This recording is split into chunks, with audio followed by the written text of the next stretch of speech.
Hello, guys. Thank you so much for joining me today. Today, I would like to speak to you about why Krita is the perfect software for a beginner. First of all, it is free and you can check whatever you want in it, and you can see if digital art appeals to you. This is something that is quite important because, as you know, we artists tend to buy and use over expensive things thinking that this will improve our art. But no, it's better to test it and then you can see. Second reason why, it is because it's very easy to use, and if you ask me, it's quite intuitive.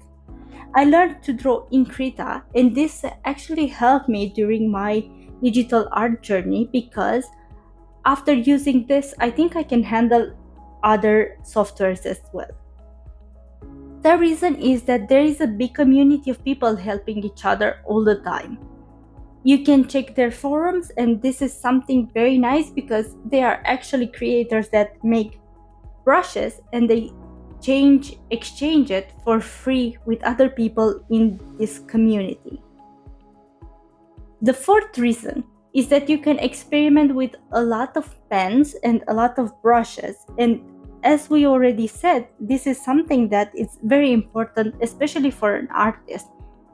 For example, I used to like plain and very homogeneous drawings, but this will make my art very flat. But now I use a variety of pens and brushes to get a better texture. Number five, and the last reason, is that it helps you make small projects free, and you can even make animations with it. I did my first coloring book in Krita completely, and then using Canva, I made it into a PDF and uploaded to Amazon. And I actually did my own 1000 subscribers animation.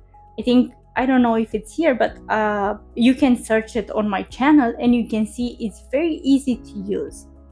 I hope this will help you because I know how hard it is to decide to start. And Krita is something that you can actually try right away and not postpone until you have enough money. Thank you so much, guys. See you next time. Bye.